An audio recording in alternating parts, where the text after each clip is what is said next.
speakers up and turn them up and bring them on down. Bring them on down, bring them on down. The speakers up and turn them up and bring them on down. Bring them on down, bring them on down. Speakers up and turn them up and bring them on down. Bring them on down, bring them on down. Speakers up and turn them up and bring them on down. Bring them on down, bring them on down. The speakers up and turn them up and bring them on down. Bring them on down, bring them on down. The speakers up and turn them up and bring them on down.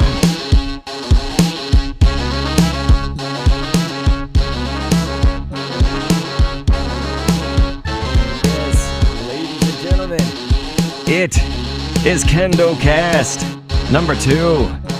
Thank you guys so much for being here if you are watching live, but if you're just listening, that is also awesome. We're going to have a produced version, of course, after the live stream, so thank you again if you're joining me on the live. It does make me feel good. So this is episode 2. We've already done 1. I cannot believe it. The first one addressed sort of the beginning of starting the Dr. Kendo commentaries channel and YouTube. And this one is 2013. 2013 was a crazy year. This was the year that my mom died, and there was a lot of springboarding, and that's why this is appropriately titled, 2013, the Springboard, right? So like I say, we left off on the Wii U's launch.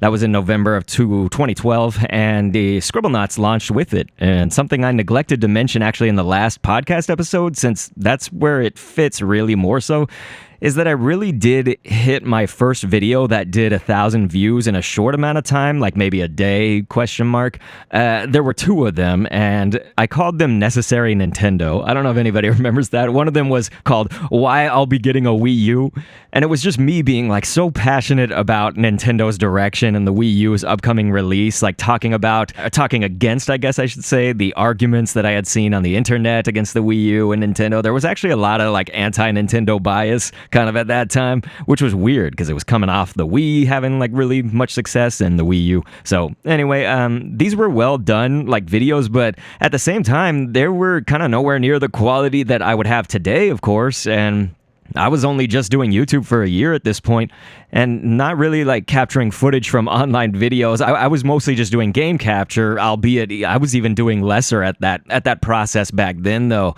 So 480p, loss compression, some other stuff. But something I also didn't mention was the Pokemon Red series had started actually in November of 2012. So I can't believe it was just in 2012. I guess it was in November. I'm sorry. But I'm surprised I didn't mention that in the podcast. So I figure I should maybe just slide that in because it may or may not come into play here as we move forward with this episode. Birthday Rap Season 2 was also November 2012, along with the launch of the Wii U. So it was a bit crazy at that point where we left off, and I was doing the new Scribblenauts series regularly. Wii U game videos, the old Mario Kart Wii videos, the Pokemon Red series, and birthday raps. That's nuts. And wherever you look at it, what time frame I guess you look at it, I had 2 or 3 jobs as well.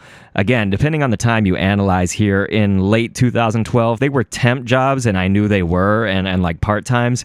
You guys can also see there was a Dr. Kendo Commentaries Christmas Day vlog, I guess, for December of 2012. I basically did it because I got this Nikon DSLR camera. Wasn't it just the Nikon 1 and the Nikon 2, I think is what they were called? It was on Christmas Eve before Christmas Day. My dad had got it for me, and so my wife and I were both obsessed at the thought of our Nikon 1 and Nikon 2, or whatever they were called, but mine was hot white. It was just blisteringly white, and hers was black. The cameras, this comes into play, so I mentioned it all for a reason soon here, okay? So, while I've never done a podcast before, you guys, the closest thing that I ever got to was way before this, way before podcasts in general ever took off.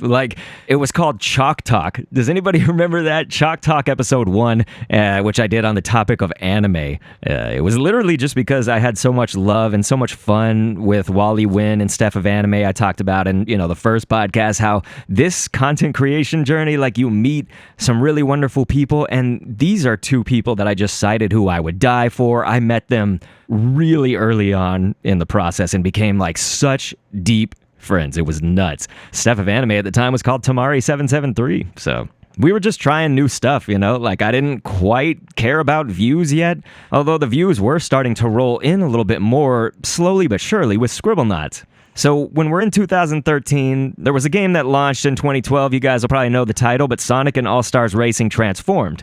Wanted to also slide this in there too, because with it launching with Wii U and everything, I started it in January of 2013. And this was a new series that we could do, but still kind of maintain that question and answer format that we had in the Mario Kart Wii videos. That was like very much indicative of Dr. Kendo commentaries, especially the early days. But I'd say even now, we talked a lot in the first episode. If you have not listened to it, please. I'm going to try to stop throwing back to that so much, but we talked a lot about the interactive nature. And I've kept up with that to this day in 2022. Like, I feel like I'm still so interactive with people, even if my time is just so limited and stretched thin. And so all the while, 2013, it would become a little bit bigger because there were Scribblenauts creation episodes coming out. It wasn't really on any schedule yet, sort of in the early days. Some really notable ones from the earlier days, you guys may remember, and if you're watching this as a produced product, not live, you will see this, like maybe clips and things. I'll kind of edit in some video clips and whatnot.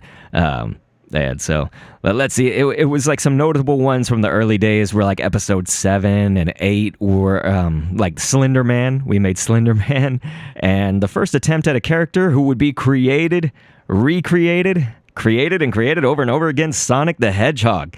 Always been my favorite video game character of all time.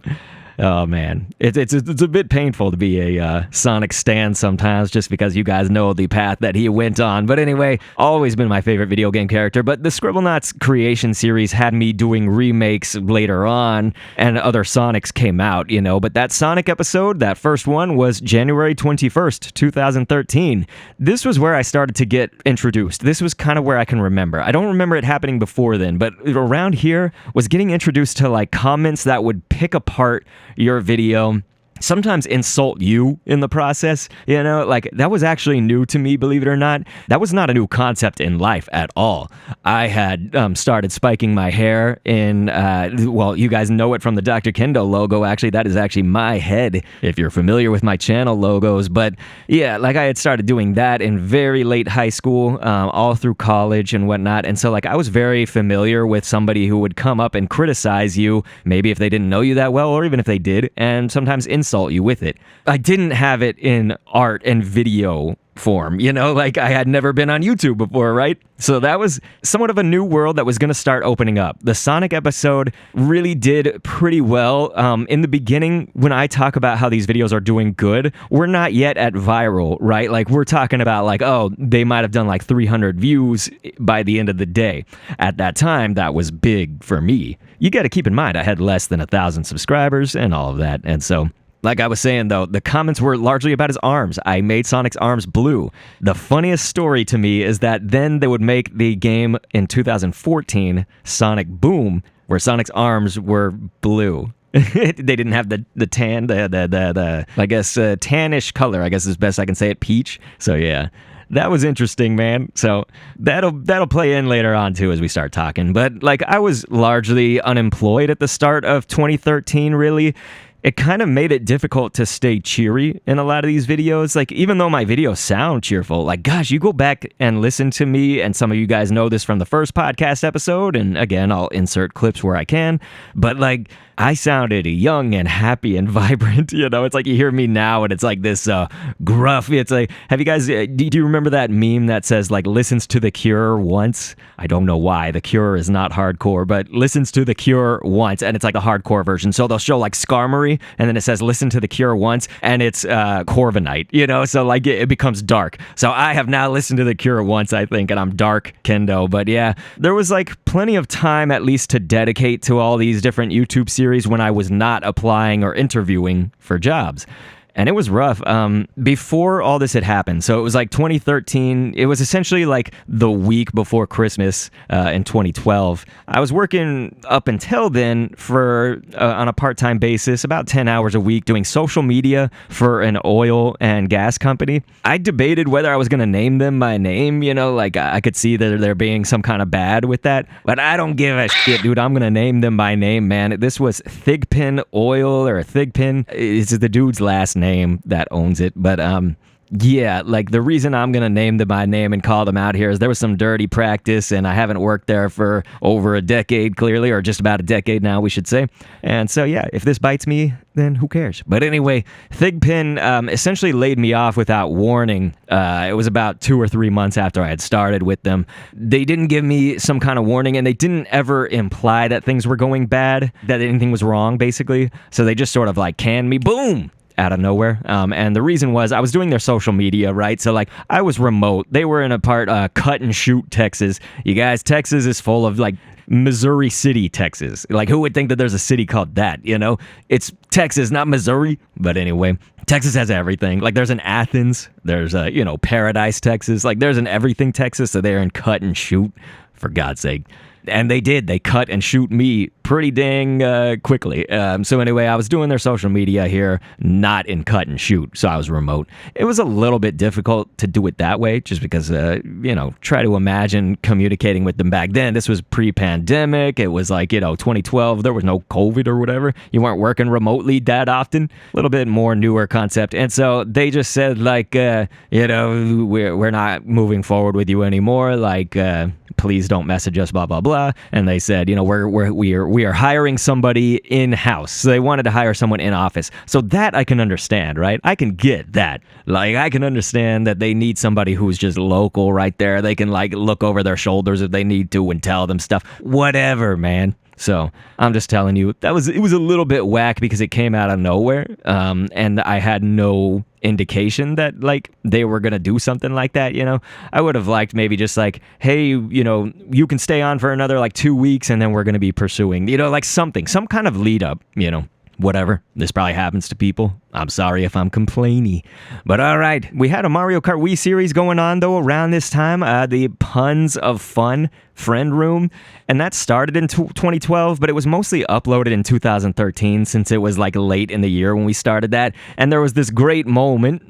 So I'm sure many of you guys will remember this, but I feel like pointing it out. And I only say I'm sure many of you guys will remember this if you're from the Mario Kart Wii days. So I should have specified that. Most of you who are watching live, I bet don't or whatever, because you maybe didn't know me back then. But there was this part, I was playing these friend rooms, having a ton of people on Skype in my ear, and it was in the recording. Sometimes it would sound chaotic, man. Like you just hear a million voices. Somebody gets hit with a shell while you're trying to talk. Like let's say I'm saying this sentence and then like that sound comes out of nowhere because somebody gets hit with a shell or whatever. Mario Kart got crazy. So these were not like the best produced videos, and they didn't get a lot of views for it compared to my other Mario Kart Wii videos, which were much more like produced, just me by myself. And I think that that's a little bit of a theme too that I may go on, is that I have never really succeeded very well when I do stuff with other people. It's like, for some reason, people always just kind of want to come to see me. They like don't want to come to see who I'm featuring too or something, So this was part of that. But there was also an episode about trolling everybody else in the race that I uploaded on in February 2013. And I really angered my wife. We were in our new apartment that year. We were just a few months in, probably like 5 months into that apartment. And it was our first one ever together. And I didn't realize how much this was going to upset her, but I was just yelling like crazy. Like I was insane that whole night, because I was having a lot of fun. It was Mario Kart. It was like a time to unwind, and it was like kind of late at night and stuff like that. And we were trolling everybody, and I'm sitting here acting like one of the Spartans because we made this line of all of our vehicles in Mario Kart to block the finish line, so they just ran into us and went through, so it like didn't work at all. But like I was sitting there being like the Spartans. I was like, hold, men, we will fight them in the shade, and I was just like screaming. Let's be like the 300 Spartans and don't let them pass. Hold the wall, man! Wait, just block it. Get like spaced out. Don't let them pass. Hold the phalanx! Hold, man! Here they go! We'll fight them in the shade! Hold! Alright, let's go. And that was like a time where finally, what I'm trying to illustrate is like what moved forward was me micro-adjusting like my natural kind of personality as I did content, right? So people are commenting about the arms of the Sonic creation. My wife's getting upset there, like there's going to be more stories. Okay, so like this is just introing this concept basically for this podcast. And that like I started to like already be second guessing myself sometimes with my content. I'm very sensitive to other people. I want to make other people happy. I really care about what other other people think about me. There's so many people out there that like it's so popular to be like, I don't care what anyone thinks about me. I do whatever I want. I say whatever I want. Like, I feel like that's BS, dude. Like, you would wear, I don't know, you would like never take showers. You know what I mean? Like, if you care what people think to some degree, otherwise you would be out there being like an absolute prickwad, like, or whatever, or not showering, or wearing an inappropriate shirt in certain places. I don't know, whatever it may be. You know what I'm saying? So I really do. Like, I take it to an extreme of being sensitive and caring what people think about me. So for better or for worse, that comes up with a double-edged sword. I'm really sensitive and kind for that. Like, I'm really helpful. I really like to help people out and be nice to them. Like, what's wrong with that? You know what I mean? Like, I'm gonna be dissed for this. But anyway, let's go ahead and fast forward, though. Like, we're still in January, but I told you guys, and I set up this episode as the springboard, it's also a time of a lot of pain. My mom died. So many of you heard that in the first episode, but if you are not aware, my mom died in 2013, and that was January. It was actually January 22nd. There's a lot of 22nds in our family. My birthday is August 22nd, as I record this August 5th, but my dad's birthday is November 22nd. And so, what do you know it? My mom dies January 22nd. There was a memorial live stream that I held for her. I had never really done live streams at all. Okay, not even never, really. I had never done live streams at all. The memorial live stream for her was February 7th, 2013. Her funeral was like the 4th or something. It was like close to that. I used XSplit for like doing that. People who know XSplit compared to OBS, like, it's like, why? But it was a bit of a mess. Like I said, I didn't do live content like really before this, and so of course I didn't do much after this either for a long while. It was okay. I remember I was talking about my mom in the very beginning of it. I spent about 5 minutes before the Mario Kart like memorial live streamness went forward in honor of her. Before we did some Mario Kart races, I just talked about her for like 5 minutes and how it was sad. And somebody in the comments was like, in the live stream comments said like, that was really weird. They were saying like that was weird. And so like after I got done talking, I was like, that was really weird. What do you mean? Like, I was asking them, I was like, what's weird? And they're like, you saying all this stuff. You know what I mean? Like, what's so weird about me talking about my mom who just died and we're doing like a live stream memorial to her? Why is that weird? So again, here's like how people's comments are going to start, kind of rolling in and affecting me here. And so I would say what became further, like, this was a little bit more making me walk on eggshells and, like, further sort of creating distress in the content life was what was about to happen is what I call this person the troller of power, which sounds really stupid, and it's only because they called themselves that. They addressed themselves as this troller of power. So somebody was called the troller of power. Someone after my memorial live stream to my mother do you guys remember Yahoo Answers or Yahoo Questions? What was that called? It's like you type in a question and a bunch of people can answer it if they want to, like through Yahoo. And it was it was like a day after my live stream that they put one that said like, I think the title said like, do you know Dr. Kendo commentaries? And they just like proceeded to make fun of me in the post. You got to keep in mind, I only had like a few hundred subscribers. Like it's not like I was some like million subscriber like person. And this was rife with misspellings. Like this person could not spell worth dick. Nice. You know what I mean? And so they wrote this Yahoo Answers thing and proceeded to, and what was interesting is they used Steph of Anime. You guys know my friend Steph. I just mentioned her, but if you don't, God, I would die for her. She's like my best friend, probably. And they used her picture and her name. Like it just said like Steph, and they used her picture and all this stuff. I knew how Steph typed. I knew who Steph was. Like if you guys know Steph, she's not going to do this. It wasn't her. You know what I mean? Like it was absolutely not her. I still to this day theorize it was one of her friends who we knew that was in my content as well. She questioned him too, and he denied it. So I still believe it was him, but whatever, and they were like using examples from Steph's life to say like, for instance, like I'm a stringed instrument player or something. Steph played the cello, I believe. And so like they were using sort of examples from her life, which is why I think it was one of her friends, because they knew that stuff. Again, it was rife with misspellings. Like, Steph would honestly, like, feel very bad for misspelling something. She also loves me, you know what I mean? Like, she was, like, wanting to impress me in those days, you know, I don't think she'd write this. They did that, and then they actually went on the Dr. Kendo Commentaries Facebook page. I had just launched that, like, a month before all this. It was very new to me. But they were in the Facebook comments, and they were posing as real people, and they were able to, like, change it. So it was, like, hacking, you know, essentially, or something. I don't know how this is done, okay? Like, I'm not in the hacking world or whatever. So they would, like, maybe they were just changing their profile name or something, but they were, like, using real people, like, real profiles, but catfishing as them, basically, and just talking mad crap. And so they were posting on all of my, like, Dr. Kendo Commentaries Facebook page comments. By the way, if you're going to go to the Dr. Kendo Commentaries Facebook page, it is up right now, but I haven't posted something since, like, 2015 or something like that. Like, I don't use it anymore. I'm probably just going to delete it. Like, I don't need it. You know what I mean?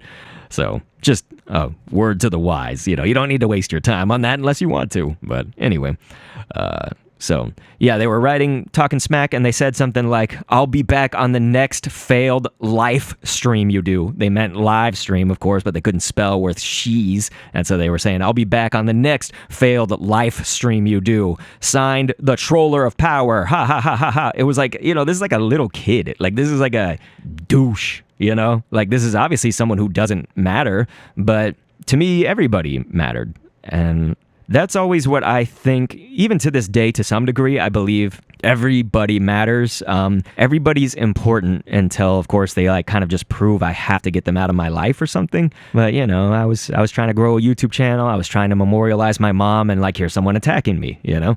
So yeah, that was a tough thing, obviously. It was a tough time with my mom being dead, but, like, not in the immediate sense for me. It was really tough for my dad and my sister, but, like, family came into town for her funeral, and they were asking me about jobs. You know, like, that's what people do, especially at that kind of age where you're out of college for, like, a few years. We mentioned in the first podcast, by the way, my job that I had for 2 years. Like, so I left college 2 months later, got that job, and then it was pulled out from under me again, kind of like this Thigpen moment, you know, like, we had no lead up other than our product being crap, that job that I worked for the German investors was gonna die. So again, that's a story from the first podcast, so I hope everybody knows what I'm talking about. But yeah, like, so, you know, I was on sketchy employment where it's like part-time, temp hours, you know, like, whatever. And so they had to be asking me about it. You know, everybody that came into town, my aunt, my uncle, my 17th billionth cousin twice removed 8 times. It was like, you know, hey, what are you doing for work now? You know, what's your job and stuff and all of that. Why is someone calling me? I never get calls on my phone and then I'm doing a podcast and someone calls me. Like, I never get calls unless it's spammy bullshit. Anyway, I didn't live stream again until, like, about March that year, 2013. I just didn't really want to do live content in general. I still, like, kind of hold that a little bit to this day. I don't always embrace live streaming as much as I do video produced content. I'm an entertainer, you know what I mean? Like, not in real time. I'm like you know, put on a production. I'm like a musical, right? I'm fantastic, and I put on a big show. But anyway, so here we go. Like, let's get forward with kind of content in a semi-small scale. The audience was dividing, and people were leaving my channel already. We're only talking, again, maybe about 1,000 or so subscribers when we get to, like, March, April, somewhere around there. So this splintering is the Mario Kart Wii people and the Scribblenauts people. So, like, I was even still doing birthday raps for some of these people who were leaving, and they didn't always seem especially grateful either. You know, like, I'm spending a lot of time on that, and it's a free rap for your birthday. Like, it should be a great thing, right? You know, so, like, that was starting to get a little bit tough to deal with. But to give you guys context, especially for those who are around in these days or have seen the videos, the Creeper episode, the Minecraft Creeper, I created that in Scribblenauts Unlimited March 24th, 2013. And that would be, like, the closest thing up until this point that I had ever gotten to maybe viral. Like, we're still only talking about hundreds of views a day. Like, Blue Shell and Sonic were kind of starters for that. But this was a little bit closer. So to this day, that video has 820,000 plus views on it. It only got about 333 on the day that it was uploaded. So, like, compare that to videos now. But I think many of you guys are going to know where I'm going with this when I talk about the Creeper and whatnot, is that creepers explode. So this became a thing. I had no idea what Minecraft was. I'm going to be honest. Like, even then I was like kind of, how do you do, fellow kids? Yet I was a little bit fellow kids then, right? I was in my mid to late 20s. Of course, my mom died when I was 26, so put that into perspective, right? But yeah, like, so I didn't really know a lot about Minecraft, and plus, it was a little newer then. It's not like it was brand new, but it was a little bit newer, right? I had no idea creepers exploded. I wasn't doing as much research for my videos back then. The good news about this, it was like bad and good. There's a lot of good, actually, that came with this particular one, Creepers Explode, but I will admit I was a little bit triggered at the start of it, right? I didn't make my creeper blow up at all in Scribblenauts and stuff, and I didn't know how they moved, so mine kind of like slithered. You know, I used the praying mantis as the source object, so it kind of slithered instead of like walked on all the four legs. I guess where I'm going with this is that obviously became a meme way down the line, and we had a lot of fun with it. I got to put it in skits and stuff and like talk about it. You know, somebody once used engineers explode against me when we were doing TF2, like the engineer and stuff. Like, so it was just funny to say something explodes, creepers explode, because I was just getting comment after comment after comment as that video kept reaching new people. Creepers explode, you know, it's probably all these like 8-year-olds, 9-year-olds, 10-year-olds. A Minecraft creeper. Now, if anybody saw my other Minecraft commentary, I already made Steve from Minecraft, and I mentioned in that I have never played Minecraft. I almost know like nothing about Minecraft and too. We're gonna play Steve on the board and see what happens. It should, the creeper, you know, of course, should run after him. Oh gosh, yep. That's hilarious. There's one creeper is terrorizing all the townspeople. Oh gosh, that's hilarious. Creepers explode, and it's like, after one comment, that's fine. Like, I've got it, you know? But nobody knows that and stuff. But back then, as me starting this YouTube journey and not wanting to disappoint people and all that, yeah, I was like a little bit triggered because they just kept coming every week or so, every day sometimes, you know, like, creepers explode. And so, like, you didn't have top pinned comments back then either. I put it in the description, like in all caps, but nobody reads the description. You know, like, why is the description there? Anyway, the Shadow the Hedgehog creation, that was next after the Creeper. That was March 29th, 2013. Same sort of principle, right, of like 88 views on the first day that it was uploaded, right? 88, like not even 300, not even 100. And since then, it's reached 125.6 thousand views, like, so 125,600 something. We weren't really creating objects with separate heads and bodies back then, so the creations were a little bit more rudimentary, and like, I actually feel like they look a lot like Scribblenauts' art style, that sort of like chibi, doesn't have a mouth, like short, stubby, you know, that sort of thing, right? Like more bare bones, kind of basic. I was now, though, starting to get familiar, unfortunately, with comments that would just point out the mistakes, you know, like, so Shadow, we couldn't give it red streaks in the hair, like we just didn't have enough stamp space. Scribblenauts Unlimited, most of you guys know if you're going to be listening to this podcast, but I know I have some from like the Pokemon Go audience who may not be as aware. Scribblenauts Unlimited, where I was using the object editor to make my own creations and stuff, it had a limit to how many pieces you could put on to make a creation. That's known as stamp space. So like, a stamp would be like this one piece that I just put on. Let's say I'm making Sonic the Hedgehog and I take the horn from a bull, like a bull, the animal. I take the horn and I put it on the head of Sonic, and that's like, I paint it blue, and that's part of his hair, the spikes, right? So that would be one stamp, and you had a limit to how many you could do. So people would point out the mistakes like crazy, man. Like, I was just trying to help people and make them happy and do good, right? You know?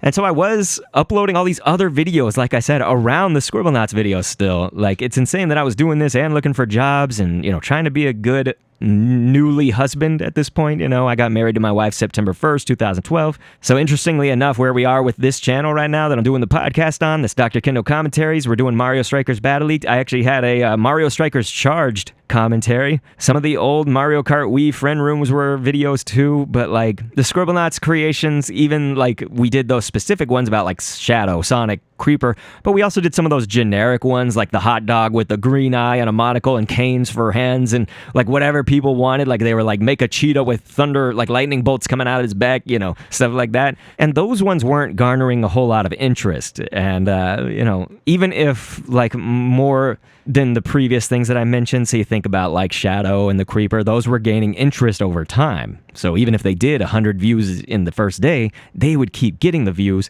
The cheetah with thunderbolts coming out of his back trickle in maybe like a view or two, you know, here or there. So again, it was nuts, just uploading the other videos around that, and I noticed this splintering off of my like fans and stuff, my subscribers, right? And so I took a survey on Facebook of the followers there, just like on the video series. And then I did an analytics commentary, and this was all to basically point out like, what do you guys want? And what does like good numbers on YouTube and makes people happy? Like just sort of an overall assessment. And it basically explained why we'd be leaning into Scribblenauts. Like, Scribblenauts was the clear winner on everything. It was helping people. It was starting to gain traction. You know, we were starting to see some good view counts, like, over time. That's the thing, right? Is that I didn't just go straight up viral or have someone shout me out. Like, I walked the whole damn way. We're going to talk about that a lot, probably this episode, maybe coming up soon. Did just want to say, you know, we were still a part of Necessary Gaming. That was my multi-channel network, the MCN. We explained that in the last podcast. I hope you guys know about that. So I met somebody named MarleyThirteen. MarleyThirteen, you can still actually watch to this day doing very similar videos to what he did back then. I'm glad that he succeeded more than I did because I obviously was doing a lot of videos for the same, just like a decade, and then I died off. But MarleyThirteen, I think he's now at like 700,000 subscribers or something. Like, he's doing really well. Awesome for him, man. He's cool. He's a cool dude. He's a Sculptsman. And so as a amazing Sculptsman, he's got this great humor of trolling people in games like Call of Duty and stuff like that. So that's what his channel's about. And so he actually came to me and knew I did the birthday raps, knew I did music, and loved it. And so he was like, hey, mate, can we do like a video, a song that's for my channel? You know, like a MarleyThirteen kind of like song, a channel song. I was like, wow, I haven't done that before. Hell yeah. You know, like I like MarleyThirteen. He's a good dude. Hadn't watched a whole lot of his videos though, so I needed like the explanation, sort of like birthday raps. This was very reminiscent of a birthday rap, but this time it was a channel rap. You guys can still hear this to this day, but I love this song. This is just to reminisce about some of the music of Dr. Kendo commentaries, because some of these songs became legendary down the line, but the song was called How We Troll. And so it used that Scotland the Brave, I believe is the name of that song, right? The dun dun dun dun dun dun dun dun dun dun dun. You know that like melody. So I played it, you know, I did everything, of course, like always with my music. I do every step of the way, right? I do the drums, I do keyboard for all of the instruments. There were bagpipes, there were all different types of stuff, harpsichords, harps in general, and I did all the vocals. Like, it sounded like a whole crowd singing, you know, like, this is how we troll, dun, dun, dun, dun, dun, dun, dun, dun. Like, it was like really cool and fun, right? It was really clever. This is how we blast, blast, blast until we can't no more, and then it's on to the next victim with MarleyThirteen. This is how we troll. Bang, boom, pow. Are we ready to get schooled now? For MarleyThirteen and the troops all out. Always a step ahead of what you about to say, so shut your mouth. On to the deepest sea for the winning Watson. You don't want to get served by this evil Scotsman. So troll, he might as well be under a bridge, it seems. How could you beat someone whose lucky number is 13? And this ain't no Marley and me on the track. Never know when MarleyThirteen's coming to attack. So get back, bust act, and backtrack. The fact you whack insults and comebacks can get you slapped. I liked it a lot, but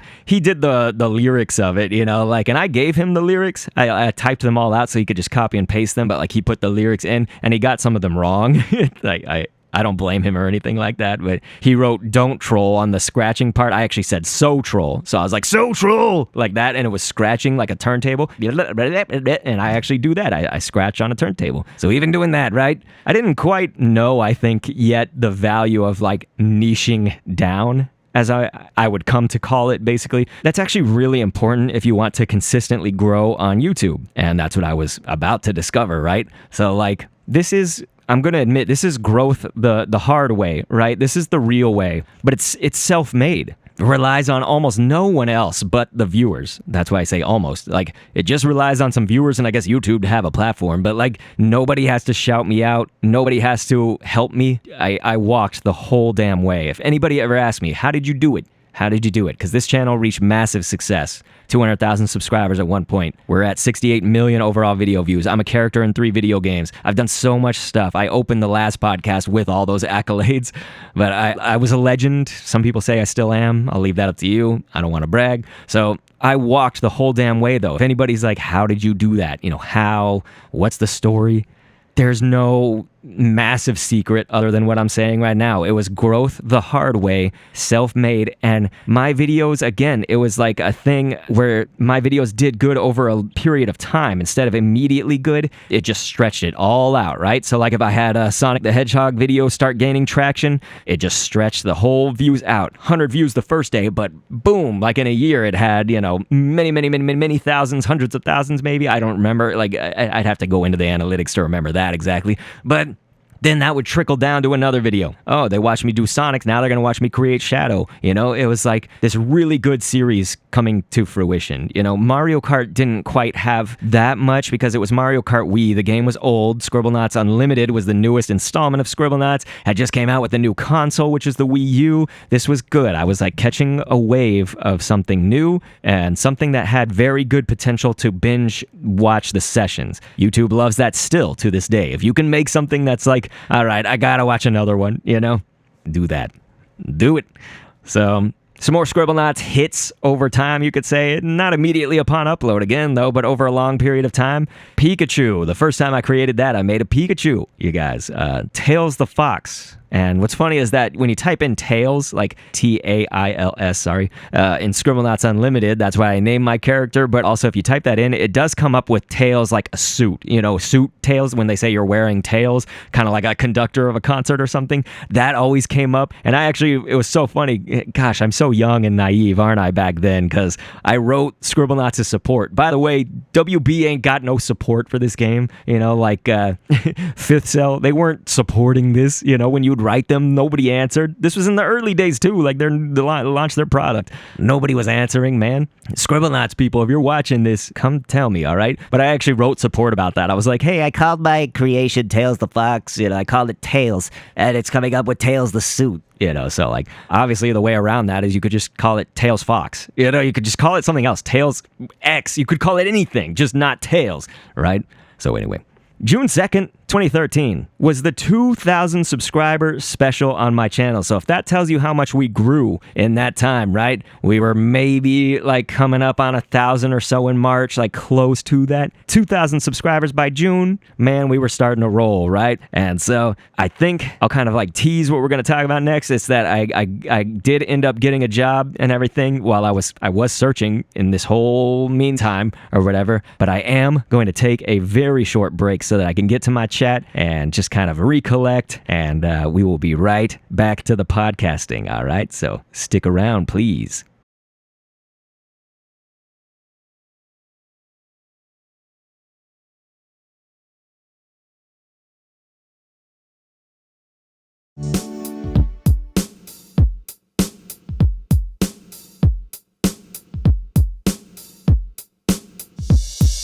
Your life is kinda like a trip to the movies, and I wouldn't trade it for all of the world's rubies. Are diamonds, gems, things of high value. I could write a book for a live life how-to, but that's clearly not my decision to spool. I just give insight without writing rule. To speak from experience, we want the future pleasant, and we're ripping on the past and glorifying up the present. So I step on. Alright, if you're watching this live, welcome back on in, of course, anybody. But we kind of left off. We did the How We Troll song from MarleyThirteen. I was talking about how I walked the whole damn way with YouTube. You know, no free rides, no shout-out type things, any of that stuff. More Scribblenauts episodes, right? Pikachu, Tails the Fox, 2K subscriber special.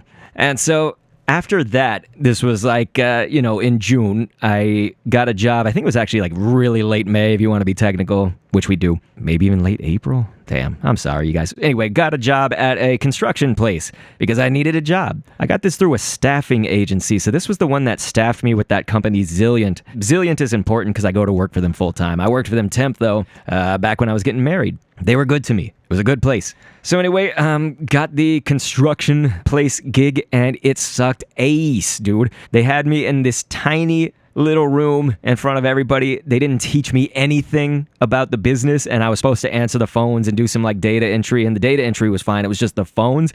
I was miserable AF. I'm gonna admit I only worked there for a few days. I'm not even kidding. I'm sorry. I know that that's whack because some people would be like, what? That's a job. You got to pay your dues and all that. Yes, I paid my dues in other ways, okay? This was not one of them. I mean, I worked grounds. I've worked like everything, okay? I made signs for my first job, getting paid like $5 and a bean. You know what I mean? Like, I absolutely paid my dues in other ways. That signs job, by the way, it was in Texas, of course. I've only worked in Texas, and it had no air conditioning, okay? So, like, I was sitting there doing manual labor, no air conditioning in this poopy warehouse, all right? So, back off, all right? You're going to say that to me. But, okay. The reason I left was just because, like, they were always, like, gossiping, like, right behind me while I was trying to be on the phone. No one was teaching me anything, and no one had time for me. I'd be, like, asking questions, and they were just, like, they weren't ever really rude, but they felt rude, right? Like, it was just so terse, and it was like, why are you asking me? You know, like, but I was, like, just starting the job. Someone's got to teach me something, right? And so it was kind of a mess, okay? I ended up leaving that job because I was just like, I can't do this, and I actually got another offer, was the thing. I wouldn't leave that if I didn't have some other offer. And it was actually for a company I had applied for almost like a year prior when I first got laid off by the German invested company. You remember Miiverse, right? But I had interviewed for this Mormon run company. So I call them the Mormons, okay? But they are basically a company that makes outbound calls all day. So let's say that your company needs to set up sales meetings. Like, they want to get customers. We would be the ones, like my job, for instance, I was a lead generation specialist, sorry. And so I would make outbound calls, like 100 plus a day, to these, like, individuals that I needed to reach to tell them to set up a meeting, basically, to try to get them to set up a meeting for our product. So the product that I got to run with when I was working with the Mormons, they had tons of them, right? Like, tons of businesses used them. They were the firm, like, consulting that multiple businesses went to get leads. And so ours was Inspirato. Sounds like inspiration, sort of. Inspirato was like a vacation type package for companies. So, like, if a company wants to reward their employees, or they want to go do a retreat in Vail, Colorado, which, by the way, I've never worked for a place that does that. Like, can I get some Vail up in here, please? So, I mean, not Vail, because I don't want to go to cold places, but, like, you know, can you give me like a Hawaiian vacation or something? So anyway, Inspirato was like the system that really did that really well. Think about like Amex Black or whatever that is. Isn't there like an American Express for corporations, for companies? And so Inspirato is actually kind of a cool product, and I even made up this jingle in my head. No one used it, okay? This is just me going, Inspirato. Like, I always just thought in my head, like, that was a good thing, because I would like tell my wife about it. I was like, yeah, I'm doing this for a company, Inspirato. Like, that was always my jingle. And so, like, we got free Inspirato gear. We had like a hat that said Inspirato, and like a jacket and stuff, and my wife wore it all. I didn't wear any of it. You know, I don't wear hats, and the jacket was too small for me, man. Really too small. It was even kind of too small for her too. But what did they get? A jacket for like a monkey, you know? Like, it was like a little kid's jacket, I guess. I don't know. Inspirato. And so, Lord knows, this was, again, run by Mormons. Like, Mormons own the company, and why that's significant. So what does that mean, right? Okay, well, that just influences a little bit of the business practices. They do things a little bit more, and I wouldn't say that it's probably all Mormons, but, like, I just feel like this kind of, like, expected. This is expected. Think of this. Like, I'm straightening my tie, right? Like, very hoity-toity, like professional, right? They had a very strict layout of how things should be done. You couldn't think for yourself. You could only do things by the script for your phone calls or whatever. Lord knows, I probably couldn't even say hi without, you know, it had to be hello. Like, I'm not serious. I'm just saying that was like how it felt kind of strict. So I masterfully was emailing after every phone call, as we should, but I was doing this technique that worked for me when I worked for the German invested company with Miiverse. I got crazy people in email marketing. I doubt this still works nowadays because, like, everybody's getting wise to things, but I put brackets. So let's say it's a person's name. We'll just go the stupid. I hate when people do this too, but Jane Doe. Okay, so bracket, Jane Doe, close bracket, dash, subject, like, you know, the subject line. So it might be like inquiry, like Inspirato inquiry, or whatever it may be is the subject, you know, can you meet, like whatever the subject is. But the brackets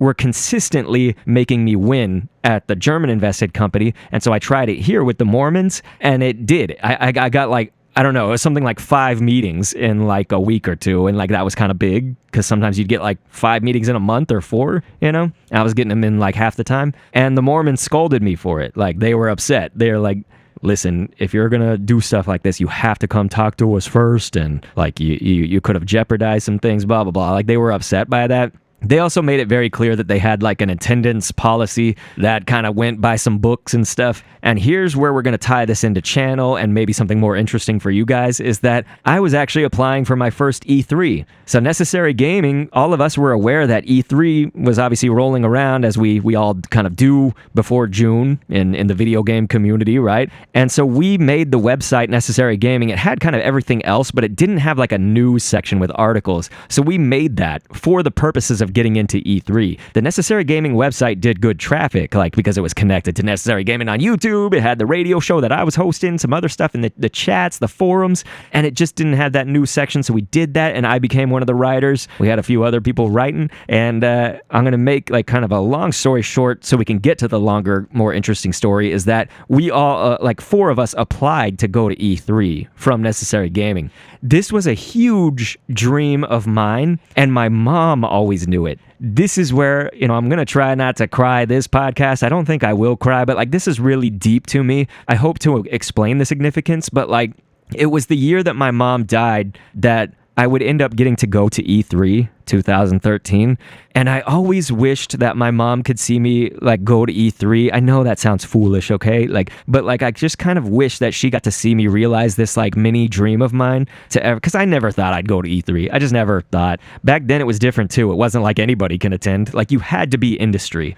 And usually, I think they even like limited spots for journalists too. And even when I was applying, it was like still limited, So like it was a big deal to get in 2013. So I got accepted and I knew I did. I just still needed jobs and all that stuff. And like there was a lot going on, right? And I was now working for these Mormons. I had to dress up really nicely like every day just to make phone calls, dude. Like I could have worn anything. Like I'm straight up, you guys. Like we did not need to look nice. It was just the Mormon sort of like that regime of be hoity-toity, be professional, and all this stuff. Like they had that down. That's fine. That may work for some people. I just feel if we don't really need it, like why are we doing it? That's kind of my feelings, I'm a slob though. I wear t-shirts all the time and I wear shorts like all the time. It could be like 30 degrees outside. I'm like, can I possibly wear shorts in this? Not now though. Now that I'm old.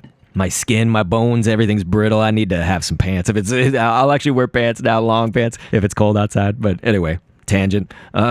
So the Mormons, I told them, hey, I know that I'm going to be going to California. I'm going to be going to this video game convention. Here it is. And here's the dates.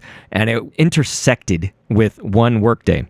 So they had something called an occurrence. Quote unquote, occurrence. An occurrence is like, all right, you're penalized, but we're going to let you do it. And so if you had 3 occurrences in a month, they like would review you and you might get fired or something. So 3, you know what I mean? What the hell, dude? Like, what do people do when they want to like have a baby or something? Like, for God's sake. Jeez, man, come on. And what's weird is I actually knew one of the Mormons from kindergarten. It's this dude named Adam. I'm not going to get his last name or anything, of course, but like Adam actually was at my kindergarten and he recognized me. So that was cool. Like, that was kind of neat because I thought Adam was really goofy and fun. So like he was like the most goofy and fun of the Mormons in there. I don't even know if he is Mormon or if he just worked for them. He was like a little bit more in the upper echelon. He wasn't like a full-on, C level or something, but he was like a director maybe. He was my manager. And so, yeah, I hated that job. I hate phones, okay? I hate phones for casual talking on a phone, I should say. I love to text. Text me all day, all right? Text is the way to get to me.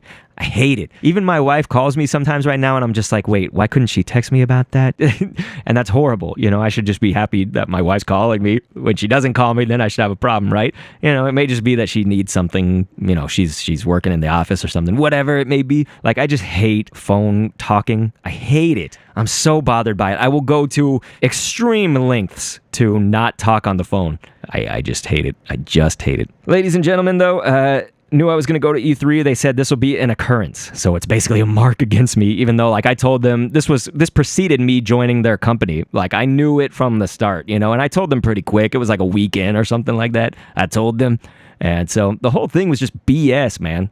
I worked for that company for about 2 months, but all the while leading up to E3 and all that, I was applying for a new job because I said, I got to get out of here. But remember, I had just left that construction job. I had just been on a whole year of like weird employment, like not really having anything solid. So man, was I testing the waters. My mom died, you know what I mean? And then I got called for jury duty, you know? Like I got called for jury duty like a month after my mom died, and I just straight up told them, I was like, my mom died, dude, I'm not coming. And they accepted that. But then they pushed it back, and I said, okay, so I got to push my jury duty back again because I just started working for the Mormons, and like they have a really strict attendance policy. So the jury duty pushed it back to September now.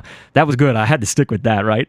But anyway, I didn't want to work for the Mormons. I really did not. I just hated this. Like what? I just earned them like 5 meetings, and they like scolded me, you know, about my email practices. And my email practices were dope fresh, all right? My phone game sucks, but my emails are great, okay? I could email you and charm you with my emails. So all the while, I know E3's coming. I know I work for the Mormons and it sucks, so I'm applying at Zilliant. They have a job for a data entry and market research. It'd be a little bit more than just entering data. It's like really doing the hard research. And I had worked for Zilliant just a year prior. As you guys know, I did that in the last podcast. We talked about it on a temp basis. I knew it was temp. It was good. Everything great. Worked for them, applied for them. They liked that. They liked to see that I worked for them once, and I did exactly that job just on a lesser scale. I did data entry. So the long story short of that essentially is that I interviewed very, very early in the morning because we had to wake up early and get to the Mormons on time. If you were like a minute late, they would scold you, you know? If you left a minute early, there was one day I left 1 minute early, okay? Because leaving an office at 5 p.m. here in my city makes all the difference than leaving at 4:58, 4:59. Everyone's leaving at 5, so you're just going to be backed up, you know what I mean? Just going to be backed up and useless. That's killing so much gas, you know what I mean? That's so stupid. It's also killing my life. It's just wasting my time. So what? I left 1 minute early? They scolded me for that, like the Mormons. So again, this was poop, okay? So luckily, the people from Zillion just seemed to like me. My interview was on a phone at first, and that's fine. I can do a phone interview, okay, but I hate phones. And then they ate in a restaurant with me. We have a restaurant here that's really nice, and it's not even like nice like hoity-toity. It just tastes good. It's like nice that. It's a staple here in Texas. So we ate there. Kirby Lane. Does anybody know Kirby Lane? It's not like Kirby. It's Kerbey, not I. But anyway, we went there and I interviewed, and it really was like this interview that like makes it seem like you have the job already, you know? So like I liked that. I felt good, but they weren't contacting me. And so, you know, I was like, oh crap. Like I felt like I had the job, and then it's been like a month and I'm still working for the Mormons, and E3 is in like mere weeks. And so finally I emailed them. I emailed the dude that I've been interviewing with, and my email has my actual name, and he got it wrong. Like, you know, so my Hotmail email or whatever. So he got my name wrong, even though, like, of course, it signs off like signed, you know, like best, whatever. You know, my name, say Dr. Kendo. So it's almost like calling me Dr. Kyle. You know, like that's how he answered it. He's like, Dr. Kyle, thank you so much for reaching out to me. We want to offer you the job, you know? So like, hell yeah, like we want to offer you the job. But he said it's contingent on one thing. We want to get your references, you know? So like I had to just give him my references, and that's fine. I'm not upset about that, except the temporary staffing agency that I got the construction job with. That woman seemed to not like me anymore, yet I sent her a Christmas card. I was always like her best student, if you want to call it that. Like she would call me for jobs all the time. Like she got me a lot of that just kind of temp employment over that last year before. So like me and her were cool, me and Crystal. And then Crystal suddenly turned into a B, dude. She was an absolute B after I ditched that construction job. And I think it's because it looked bad for her. But she put me into a place that was like poop, dude. They treated me like crap. They didn't tell me anything. I couldn't do the job. Like I just felt like an idiot every day. Couldn't she vet that or something? Anyway, even if it's not her fault, she was upset. I don't think it should be my fault, but she made it my fault. So this dude asked for that connection too. He said, we want to talk to this temporary staffing agency when you worked for us, like as temp. We want to talk to them too. So I was like, oh, God damn it. And so I had to explain to him that situation. And then E3 came around, okay? So here I'm finally getting now to that point, okay? So it's June. E3 is always like the second week of June, basically, you know, sometime around then. And I knew I was going, and that was great. I thought I was going to work for Zillion, but it was still like a little bit up in the air, maybe just because of the connections thing, you know, the references. But I did an episode on the radio show for anybody who kind of listened to the radio show back then. It was Necessary FM, like E3 hype or something like that. And I knew one person, and he actually was a viewer of the podcast last time, so maybe he's watching right now. I don't know. But Mr. Elefante 222, that was one of the guys, and hopefully he still does some stuff on YouTube or anything. But I gotta admit, I'm so sorry to say I have not checked, actually. I apologize. I got a lot of stuff in my life, okay, you guys? But I just said, I don't know who I'm gonna room in the hotel with, so I just said, like, Mr. Elefante. He always seemed cool to me. I always thought, like, we would get along really well and stuff. We knew that 4 of us were gonna be going, because NG had those articles, like I said, written for the site, and so it was gonna be Alex, the, like, CEO dude, basically. Hashtag gaming. That was a dude who was younger than me, but, like, tall AF. He's like a giant, for flip's sake. What the hell, dude? When I started content creation, I suddenly felt like a dwarf. You know, like, I am 5'11", maybe 5'10" when I slouch in my old age. But, like, I'm basically 5'11". These people, what the flip is wrong with kids these days that, like, I mean, even back to Zero, nothing's wrong with him, of course, but, like, he's like 6 foot plus, aren't you? Dude, it's like, everybody's over 6 foot. Hashtag gaming was like The Undertaker. He's like 7 feet, you know? What the crap is going on? And so anyway, Mr. Elefante 222 was the other one, and myself. And so you got to think about E3 in 2013. I'm going to explain what it was if you didn't know, you know, who was going to be going and all that, like video game companies, I mean, like what was the big news in the industry back then. I'll explain that in a second, but yeah, it ended up being that we all roomed together. So we just got like one of the hotel rooms and got extra beds and stuff, and Mr. Elefante was local to where E3 is in California, and so he just sort of chilled with us anyway, you know, like we all just sort of roomed up, and it was fine. But I just wanted to shout out to him, man. He's always been a great person.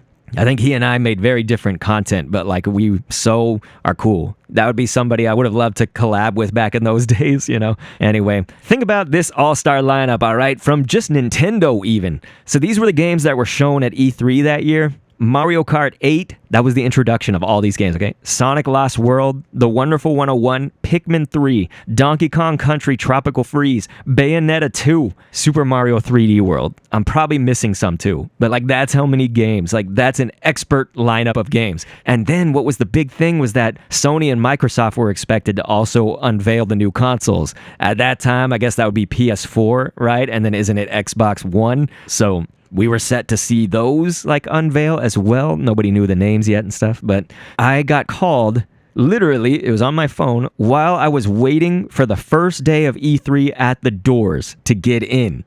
This was amazing. I got called by the dude that I was interviewing with for Zillion, and I was like, oh, like I'm definitely answering this, so hello. And he said, we want you to come on. We want you to start work soon. You know, what's your availability? Like your references all check out. He said, I hope you're ready to tell the Mormons that you're not going to work there anymore, you know? And so I did. It was all great, like everything was great in that moment, right? And it was so funny because just about an hour before that event had happened there at the doors of E3, hashtag gaming, bless his younger heart than me. My God, he was like, I don't know, 7, 8 years younger than me probably. I don't know, but he was a giant. But anyway, he goes, you guys, isn't it surreal that like we get to do this as our job? And I was like, speak for your flippin' self. Like, this is not my job. I can't believe he thought that was my job, you know, and probably Mr. Elefante might have had a job too outside all that. And I was like, you know, it was almost insulting. I was just like, speak for yourself. And it was because I wish it was my job, you know? It's like, I wish. So what was funny is I just got called by my job like an hour later. So, yeah. Here's something I'm so proud of, you guys, and you would have seen this on the channel. At E3, we got scheduled for some interviews. I did an interview with Aaron Weber from Sega, amongst others, but like that was this still, to this day, is one of my proudest moments of fun with the channel and like dreams, you know? E3, that's one thing. My mom, like I was just thinking about her the whole time. Wish she could see this. And then this interview with Aaron Weber. This is amazing. So Aaron Weber, for those who don't know, worked at Sega for so long. I think he still works there just in a different capacity. But for the longest time, he was known as Sonic. So what that means is he was running Sonic's social media, and like he was so good at doing it. Like all video game companies should take a page out of that book if you want to run a character page, you know, for your like a Mario like Twitter or something. Like he did so well, you guys. Aaron Weber, legend. You can look him up if you want to, but My interview is also on the channel, so you guys could watch that. I was interviewing him for Sonic Lost World, and it was really good because I can remember my opening line after like our pleasantries, you know, like, thank you so much for doing this, Aaron, blah, blah, blah. Like, and this was my first time, by the way, doing an interview like on camera where I like look and I have a mic and then I hand the mic, like, you know, that style of interview. And it all went so well. Oh my God, people loved it too. But I told him, I go, so please tell us about Sonic Lost World. It seems that Sonic is actually going to be facing a new foe this time, or should I say 6 new foes? So I'll let you talk about that. And his first words to me after the hellos were, you've done your homework, and I like that. Boom, ladies and gentlemen. Wasn't that so smooth? And I came up with that on the fly. As I said, this is one of my favorites, so I'm very excited to do this. But maybe just tell me a little bit about Sonic. He's facing a new foe this time. Actually, 6 new foes, so I'll let you talk about that. You've done your homework. I appreciate that. So the Deadly Six are what they're called, and in fact, Sonic's going to be teaming up with Dr. Eggman. So longtime nemesis is going to become a temporary ally as the two have to take on the Deadly Six. You're going to see Tails, you're going to see Knuckles, you're going to see Amy. That's about it for the core crew. The game itself is all focused on reinventing the way that Sonic plays in 3D. And we do that by giving the control over Sonic's speed back to the player. So you get to choose, do you want to walk, do you want to run, do you want to go really fast? I think we go really fast, but you know. I had very little preparation for this interview. All of them. All the interviews were very little prepared for, but it was Sonic, and I was interested in that. So I knew what the premise was of Sonic Lost World, which was true. He would be teaming up with Dr. Eggman, longtime rivals, kind of have to team up against this new foe. Yeah, the Deadly Six, right? But anyway, that was so cool. God, I get like a rise. I get a high just thinking about this. Like my heart is kind of pounding right now thinking about this moment. And again, I just wish my mom like got to see all this, and maybe some of you guys are in the chat now. If not, you know, maybe on the produced version, but you're saying she was there. You know, she was seeing it. If you're spiritual like that, that's so cool. I think the last thing I should probably say about E3, there's kind of a lot you could talk about, but I've already been going on for a really long time on E3. But like the last thing was Pikmin 3. This became a huge change for me, and it's very interesting the trajectory that Pikmin has taken since then. But Pikmin 3 was the new installment of Pikmin that was going to be coming out for the Wii U, announced in 2013. And by the way, this was also the interview I think that Jeff Keighley did with Reggie Fils-Aimé, the president and COO of Nintendo of America at the time. And it looked like Reggie wanted to chokeslam Jeff because he was being a little bit like hard pressing and unfair, but like it was almost like he was like dissing the Wii U, yet like here was Mario Kart, Sonic, Wonderful 101, Pikmin, Donkey Kong, Bayonetta, like Mario 3D World. These were huge. These were awesome games, and a lot of them are out on the Switch now, if not like every one of those, and performed amazingly. You know what I mean? It was just the Wii U problems. But anyway, Pikmin 3, the importance of that is that I filmed, you know, with my Nikon 1. You guys remember? It was the Nikon 1 camera that I talked about. Hot white. That camera sucked. It had good video quality for then, but it sucked because it would overheat like crazy. And so I was sitting there in the place surrounded by people who don't shower, you know, and we're all packed into E3. And I'm filming the TV so that I can upload this footage to Necessary Gaming, upload it to my channel and all that, and do some work with it. And my Nikon was always overheating. Like, so it would be like, you know, halfway through the Mario Kart race, I'd get the warning, you know, it's going to be like, shut off, imminent, you know, you're going to die, explode like creepers, right?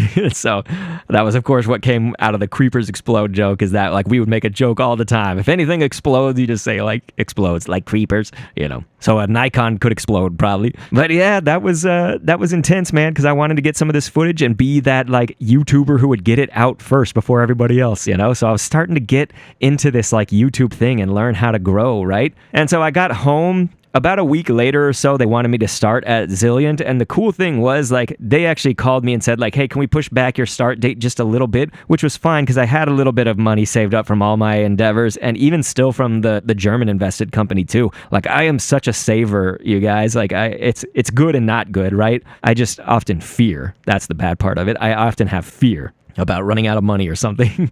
But anyway, I guess I should just say, though, that the Pikmin 3, the reason it was significant is because those videos, above all others, started to do really well. It was just footage of me filming people playing Pikmin, and it was the first time that Pikmin was kind of being released to the public eyes, but the game hadn't launched yet. So it was this good window, and I got people commenting from the wiki, the actual, like, Pikmin 3 wiki official pages, and it was funny because they commented, like, they said, like, why didn't you scan the lemon? No. And I was like, wait, this wasn't me playing. thing. And I later found out that one of the guys commented below that saying, don't mind him, he's filling out information for our official wiki right now. He said, we're all watching your videos. So isn't that kind of cool? It's like the early days, right? I didn't have like millions of subscribers or even 100,000, like even 5,000 yet, you know? But we were rolling on about 3,000, I would say, subscribers at that point. And the channel was starting to, again, we're starting to springboard a little.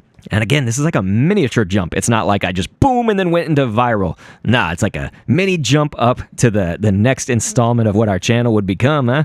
And so I just thought, all right, I'm going to go crazy on content because I know I've got a job waiting for me. So let's do it, you know? Pikmin, that was awesome. I made the promise that I was going to play Pikmin, which I did when that game launched, Pikmin 3. I had never played or even been interested in a Pikmin game until that point.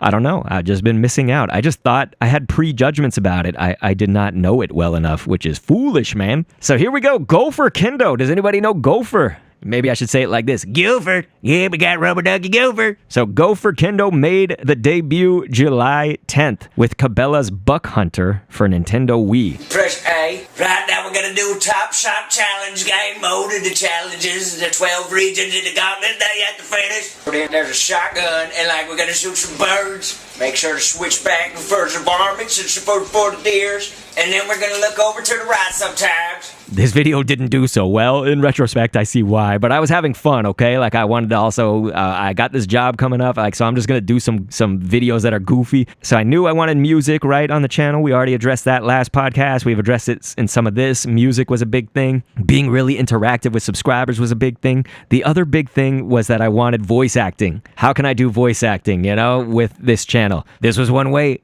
GOFER. And so GOFER, he said, this redneck boys, that's how I talk, and so it's GOFER. And I have to touch my belly button when I do it. I imagine myself either having no shirt or have a shirt that comes up over the belly, you know, redneck style. And so GOFER Kendo was this personality. I always kind of thought of Gopher as just being that funny redneck. And I always sort of wished Gopher was like more famous on the channel, like among my viewers. It never quite reached it, you know? Gopher just didn't make sense to people or be that funny or viewer engaging, right? I think people just wanted me to shut up and like make Scribblenauts, you know? Like I think that's ultimately what ended up happening. Anytime I would try this other stuff, it just like kept being like, when's the next Scribblenauts? Or shut up, make Scribblenauts, you know, this isn't funny, make Scribblenauts, like basically stuff like that. So some of those were some real comments and stuff. The 3,000 subscriber special though was in, it was July 14th. That was when it was uploaded of 2013. So that kind of tells you around the time that we hit 3,000. Object requests on that series were now getting out of control. So I like made a Google Doc that I input everyone's requests on so that they could see when like it was, okay, this one's going to get made next. We had the list in order of what was going to get made, or if there was just even a spot open, because eventually I just said, I got to close down the requests. Some of you guys are going to remember what's coming. Okay. So anyway, we created our first Mario. That would soon be recreated. First Kirby, Amy Rose. These are all characters that would eventually be recreated at some point down the line, but maybe you remember those episodes in 2013. And here's a really amazing project that, again, I have problems with because it just did not... It hit okay, all right? Let me just get into it, all right? So it was an amazing project that just didn't have the impact that I wanted. It has 30,000 plus views right now, but it was a Red and Black parody. So the song Red and Black from Les Mis, you know, Red, of Angry Men, Black, you know, that song. But it's the Wii U song, and it was the introduction of Scribble Ventures. So that was one thing about it. That was huge. We're going to talk about what that is, but also parodying things, parodies. Parodies have become even more of a staple now, like in the present for me and the channel. But the Red and Black Wii U song, right? Wii U instead of red, black. So the introduction of Scribble Ventures. Scribble Ventures was basically my take on like Robot Chicken. That was what my inspiration was. I wanted to have these skits that usually wouldn't be too long. The longest one would be like maybe a minute. And they would use Scribblenauts as the art form, where Robot Chicken did like claymation or stop animation, you know, with toys and things. You know, my medium, you could say, was the Scribblenauts. And so this was crazy because if you go back and watch that Red and Black parody, I can understand like it was a little bit slow. Like my singing was okay. And somebody actually said, Luigi's a really good singer. And it was me. I was just doing the voices of all of them. I was singing as all these characters, like Wario coming in and singing, you know, and he was talking about like, here he comes like a Donkey Kong, you know, like it it was just nuts, like having all these voices sing. And I thought people would like that more than they did. Go back and watch it if you want to. I might play some clips in the produced version, but... And welcome to my new Scribblenauts Unlimited skit series called Scribble Ventures. Time for a moment to fuel the flames. We need some games, some new and some sequels, with gamepads and arms to bring us some fame. Mario, wake up! What's wrong with you? You look as if you've seen a ghost. A mushroom and say what's on your mind. Yeah, so anyway, I moved the mouths of every character in the Scribblenauts, like in editing. What this took was frame by frame. So probably similar to what Robot Chicken had to do. You know, you think about stop animation, stop motion animation. You take a picture, you know, you get that one frame, then you do another frame with a little micro movement every time. This was just like that. Painful, excruciating for, you know, a 3-minute and something video. And yeah, I wanted it to be done before July was over. I knew July was when my channel was started. This was sort of the idea of Founders Month, you know, starting to become like a thing, right? Because we knew I started my channel in July. And so let's celebrate that by doing just crazy things, like new things that aren't, you know, the typical Mario Kart Wii or Scribblenauts, depending on the time you're looking. And so Founders Month still kind of exists. I just don't acknowledge it anymore. I have too much going on, you guys. I'm old. Just let me die. Just let me like wither, okay? So anyway, moving the mouths of the Scribblenauts characters was nuts. It just took me so long. I just was up all night, especially July 30th. Going into the 31st. I wanted that to be uploaded before August, so I was there all night just doing that, dude. Excruciating, but made a really cool product. It was really cool, in my opinion. I did everything, right? Like, sometimes I don't think people realize what we do when we're creators doing everything ourselves. So many creators have, like, editors. I don't know how you guys afford that. I cannot afford an editor. I want to. I wish I could. I do the music, and that was, like, it really involved music. It's an orchestra, right? Les Mis, you guys know that musical, but I do all the voices, like myself, I sing, it's like 12 different characters singing at some parts, you know, this is so much work, and I edit, and then, you know, it all goes out, and someone can poop on that, you know, like that kind of sucks. So, all right, I'll go ahead and fast forward off of that. I don't want that to be too negative. It was the introduction of Scribble Ventures, though, which was happy, right? Scribble Ventures would then go on to be the skit series. It began as the parody of Red and Black, but it became the skit series later. So Pikmin 3 actually did release, though, in the United States, August of 2013, early August.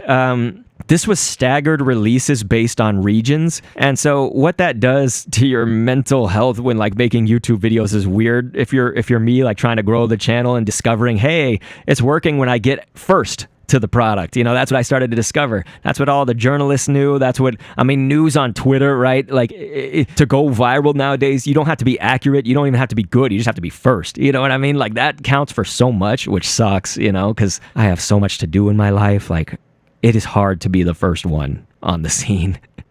So anyway, I wanted to be first in the early days of the Pikmin 3, but they released it, I believe it was like EU regions, you know, Europe and all that. They got it like a whole month before we did in the United States. And so you got to keep in mind the Wii U, it was a region-based thing. It was locked, right? Unlike the Switch, they could have a worldwide release. It's just going to release everywhere in the world based on your time zone, all on the same date, right? So we're playing it on the Wii U, though. I loved Pikmin 3. It was amazing, but I was like, it was funny because that was sort of my first foray into an actual like Let's Play kind of video, since I hadn't ever really done that specifically, if you want to say so. You know, it was like, yeah, I was playing Mario Kart. It wasn't really a Let's Play like story or like an RPG or something. Same with Scribblenauts, obviously. These were all like sort of more niche, which was good. That's actually good. The Let's Play could be Pokemon. I think my Pokemon Red series was like closer to that, but I loved it. Pikmin 3, it didn't hit so well for my channel now that it had been out. I wasn't the first to it. It had already been out a month. All the Pikmin 3 people that were watching my early videos, they apparently didn't convert to be actually members of my audience. They were just watching the early stuff and then just kind of leaving my channel. Like, they didn't connect with my channel through that. But I really liked the collect treasure mission modes too. Like, no matter what I would do to try to force those down people's eyes, no one else was like enthused about viewing that, the collect treasure mode. To this day, like, I still find that to be such a fun concept and thing to do, and like try to beat my score by a few seconds or whatever. People don't watch it. Like, they just don't you know, and I like tried to force it to. I tried for like a year or two to just force this. You will watch this, you know, like I just wanted them to watch the collect treasure, and it just didn't work, man. So now we're literally just sitting here and we're like, go, go, go, go, because these dudes are carrying around a carcass. Yeah, because you can see them right there on the map, just running it over. There we are. Yeah. And so that was a new record for us. Yeah, that was another 2,000 points or whatever. So Scribblenauts request, that was working though, right? It was getting us the numbers. It was getting us cool people. It was also getting us some poopy people, and we're about to talk about those poopy people. But yeah, I was bogged down with Scribblenauts requests, you guys. Like, I didn't really have like a system for all these requests, and then I tried the Google Doc, and that was foolish. And like, I have a big heart. I think I said that earlier, but I'm sensitive. Like, I wanted to please everybody. I wanted to create what everybody wanted, but like, I was just drowning. I mean, I was just overloaded, and now I started this new job as full-time hours and all that. So you guys may remember the Teenage Mutant Ninja Turtle Scribblenauts episode if you were around in the old days, but about right now, like 245,000 views at this point. 184 views when it was uploaded that first day. This was the start of me like really noticing Miiverse comments though, from mostly people who would like come to be known as the Scribblers. Again, all these people have terrible names, man. I guess it was all kids that were like bullying me, but I don't know. Here's the other thing. It's like, I don't know the age of somebody, okay? So we're going to get to that. I'll expand on that in a second. But like, I don't know the age of people that are attacking me, you know? They could be little kids. They could be like a flippin' 40-year-old moron, you know? Like, I don't know. And so Miiverse was a social network that was built into the Wii U, for those who don't know. Think a little bit like Twitter. Like, it had character limits, I think, and you could post screenshots of your games. You couldn't post like any picture, but like a screenshot, or you could draw with the stylus on the Wii U gamepad, you know? So Miiverse comments, they started actually largely from someone who was named Shock. That was the person's username. I'm going to credit him largely for starting it, and I'm calling you out, dude. I am absolutely going to call you out. If someone's like, wait, why are you saying their name? Flip you, dude. I'm calling you out, man. They were just saying like Dr. Kendo is overrated. You know, they'd post on Miiverse saying that stuff, constantly like dissing my work, basically, my YouTube and stuff. And to me, I don't really care if that's happening behind my back. I'm going to be very honest. Some people, this is again where I differ from others, but like I hear you guys might have heard this too, but like someone says, say it to my face. You know, don't talk behind my back. I'm the opposite. Just talk behind my back. Like, don't be rude to my face, dude. Like, I can so deal with my life without you, you know? The problems in my life, largely, like with my family and stuff, is because they are, like, rude to my face. Like, they say stuff to my face and not behind my back, you know? Because I had this horrible experience with that. And so here it is on this YouTube channel in 2013, and probably it was little kids, you know? And I'm going to find out, of course, what it was. But, like, sometimes I would argue back. This was a bit of new ground for me, not entirely, but like, again, we're still sort of in the infancies, right? We're like a year into this YouTube channel, and like now I'm starting to discover what comes out of having a little bit of fame. We're not talking, again, millions here. We're talking just, we're now probably like 4,000 or 5,000 subscribers at this point, but a lot of views starting to trickle in here and there, you know, over time. And so they were just dissing me, and then these kids, I think, you know, just largely the way that they were talking and stuff, and now thinking about it in retrospect, yeah, they probably were kids, but they were like kind of following suit. So they'd see one kid do it, and then they'd want to jump on this like bandwagon. It was like the cool thing to attack Dr. Kendo and say like, Dr. Kendo is overrated, you know, blah, blah, blah. So I'd fight back, I'd argue back, and they'd be like, it was so weird because some bystander would see me argue with this kid Shock. Like, I would write back and say like, hey, why are you doing this to me, you know, and I would like question them, and then I might say something like, well, it's really rude what you're doing, and they say, hey, what the heck, he's just a kid. So that's what the people would tell me. And like, first off, again, how do I know this? You know it maybe because they're acting like idiots, but like not all kids are idiots, but some adults are idiots, you know what I mean? Like, I don't know who is who, okay? So if you come at me, like, you better be ready that I might come at you, you know? Like, I think that can be expected. It may not be the best thing to do. Like, obviously, I've grown up now. I was in my late 20s. I also had a chip on my shoulder. My mom died, and I was working really hard, and I was just trying to help people. And this is something that I have a mental problem with to this day, is how do people be mean to you when you are nice or trying to do the right thing? You could raise money for charity, and people are going to be mean to you. You know, you could help somebody on the street and someone will point something wrong with it, right? And so like this was starting to bother me, you know, like I absolutely admit to that. And I realize how, believe me, I understand the logic here, okay? Like I don't need anyone in the chat or in this conversation to point out the flaws here.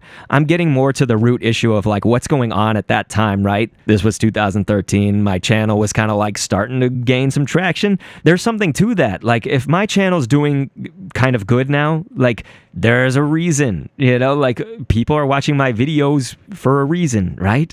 I don't think they would just subscribe to me because I'm some jerk who's arguing with a kid, right? Like, if I was some jerk, they probably wouldn't subscribe to me, you know what I mean? And that's fine. I would encourage that. I don't want you to subscribe to me if you don't like me or something, you know? Like, hell yeah.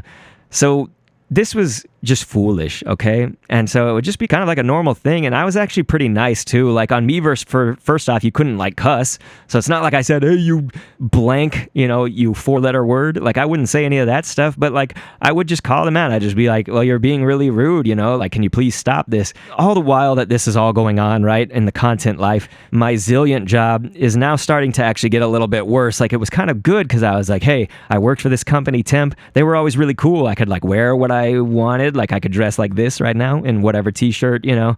I could leave early if I needed to, like as long as I just kind of like made up the hour somewhere, or like eat through lunch, work through lunch, I should say. I could like work through lunch and then leave an hour early. But this was not like that. Now that I was working for them full time, they like expected something different from me, and I didn't really know that. I thought that this was just the culture of the company. And my first day was on a Wednesday, which that job has work from home Wednesday. So I come into the office and almost no one is there. Like there's like maybe a few, like some of the C-level and like the receptionist, you know, like they're there. And like I called my boss that hired me or whatever, and I was just like, and he lives in Missouri, so he worked remote. So like he worked from his home all the time. And so I was like, hey, there's like nobody here. Like I don't know what I'm supposed to do right now, you know? So that was on my first day, like that I found out there was a work from home Wednesday. And then I found out very quickly that we wouldn't be allowed to participate in that, me and the other employee that got hired with me, who would then become my manager. I'll just call her Jay, but like Jay was this girl that got hired with me for a job slightly above mine, but like then she became my manager, and she was really micromanaging, and she was like super inexperienced. She had never managed people or anything like that. And so the receptionist was also like a menace to me, but she was like nice to me when I was a temp, and she was like nice for like my first week or two, but like she became like a menace. Like they have this thing where they call it adult culture. Like our workplace is adult culture. And I still don't fully know what that's supposed to mean entirely, but like I think that just means basically you have to deal with stuff yourself. If someone's like being a jerk to you, you don't like go talk to somebody about it. You just like have to deal with it, you know? So like I just had to deal with like everybody being a jerk to me. And not everybody. It was just the people I had to like somewhat work in close contact with. My direct manager, Jay, she was terribly micromanagey, dude. She would mind F you like crazy. Like she would just make you think like the worst thing was going to happen. And again, I had come off of like a year of unemployment, not unemployment, that should completely walk that back, because I was always employed, right?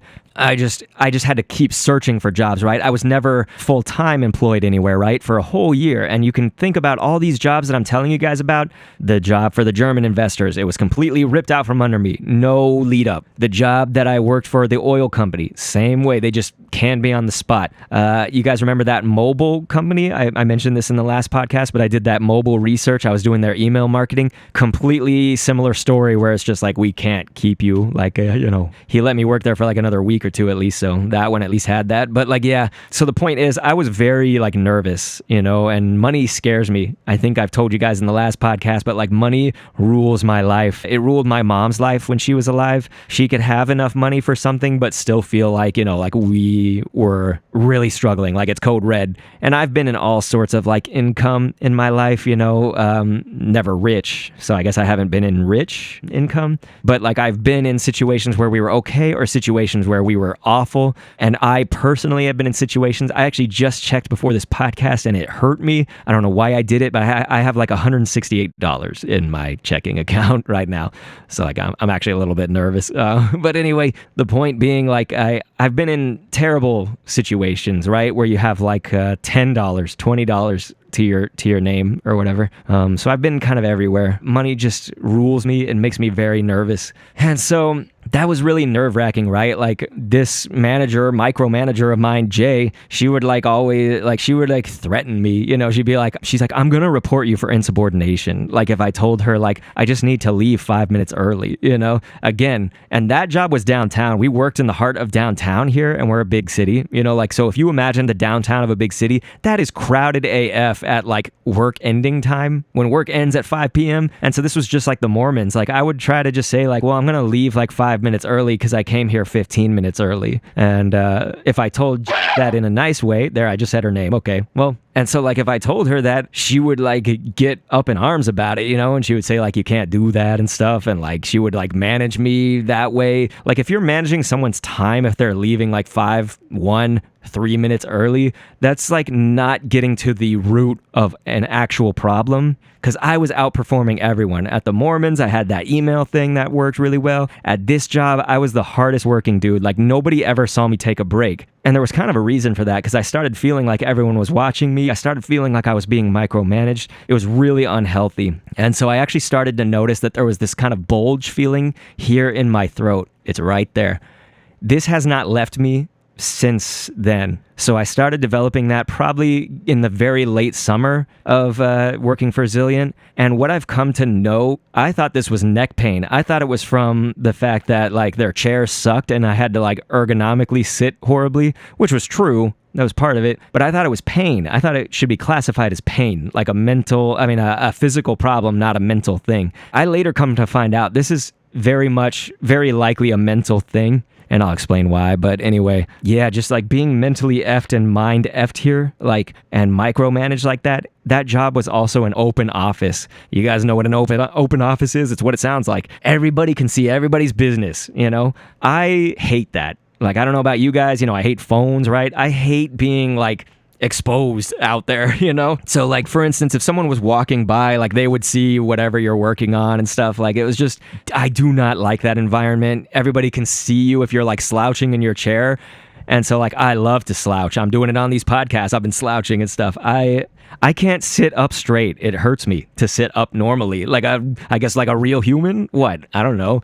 I probably got scoliosis or something, man. Like there's something going on with me, okay? I'm neurodivergent as hell too. So like I don't sit correctly. That's something that they say neurodivergent people can't do, is they like always fidget around in their chair or like sit on their legs or like, you know, have to change positions a lot. And like that was me, and I felt like I couldn't do that. So imagine me working in this environment that's like mentally effing, and I'm like stiff. I'm like forward, I'm stiff, and like always working. I can't go to the bathroom without thinking like, is she gonna come talk to me because I like took too long taking a break? You know what I mean? Bullshit, you guys. That's absolutely terrible. I was young. I needed a job. I was like a year off of this like unstable employment. Terrible. And then all the while I would go home and I would work on this YouTube thing because my wife had now entered into grad school and I knew we would have to pay for that. She couldn't work a full-time job because she would be doing grad school, and we had just paid off a wedding. My mom died. So like now I don't even have my mom. If I like, Mom, I need like $20, you know, like I didn't have that, you know. I had my dad, but like my dad is almost useless with money, you know, like he doesn't do his money right. Yeah. So it's painful, man. Like I realize how poorly sometimes I was treated and what I would put up with, you know, like I just put up with a lot of this stuff and like let people mistreat me. Oh my God. Like I'm not even going to get into what the receptionist did. It was just awful. Like she was just terrible, and she's a receptionist. So, okay. Maybe fast forward a little bit, but it's still like late August and some September would come around. Wonderful 101. I did a video on that. We had the demo of that. Pokemon Rumble U. You guys remember that? Pokemon Rumble U was actually kind of cool. It was like the first foray for Nintendo maybe into like Amiibo, you could say almost, because you had these little figures that would be read by the NFC reader, you know? Isn't that what they call it? NFC. And so September was rolling around and I kind of thought like, we got to do some good. You know, I'm all about trying to help people, and that was still the mission back then, but I just didn't say it. I didn't say like the mission of this channel is to help people. I would later come to say that when I started a Pokemon Go channel in 2019. I know that'll be several podcasts away, but the Dr. Kendo September 11th project. The name That sounds a little sus. Like, you gotta wonder about that name. At the time, I thought that was a good idea. The Dr. Kendo September 11th project would be that every single September 11th, we would donate money for charity. That was like the goal. And it would just be all of the channel earnings, right? Like I had a job outside of this. I'm just gonna donate whatever I earned for the channel to that. And, like money was tight in general, but like I felt right doing this, okay? So, like, I don't want you to worry at that stage, about anything. Like I said, I had the full-time job, although my wife was in grad school. It's hard to afford things. Anyway, so yeah, the Dr. Kendo September 11th project was just because 9/11, like, I was in 9th grade when that happened. I was in high school, if I recall correctly, and I just remember the horror. I mean, everybody knows how just completely awful that is, right? And so I always thought, like, man, every single time 9/11 comes around, I was always hurt. Just emotionally, mentally, heavily, like, felt hurt. And I said, I gotta sort of change this day for me, so like maybe it had a little bit of selfish like part to it for that reason, but to bring help to the world, we would donate for charity. It didn't have to be a September 11th kind of like related thing, but the first one was. It was for the American Red Cross, which was sort of the primary, I guess, like charitable endeavor around that. And so, we did that. We donated all of our money to that. And this would be a thing that stuck with us for a long time. I haven't done September 11th project in a very long time. Maybe we can do it this year. Maybe. You would see some episodes, though, coming up. September was coming. And again, in case anybody's like, man, this podcast is long or something, because I think it's going on longer than the other one. We are actually, we end with the end of the year. So again, we're at September right now, if that tells you where we're at right now. So I hope nobody's like, gosh, this is going on too long. I'm sorry. If it is, I'm sorry. I'm having a good time. I hope you are too.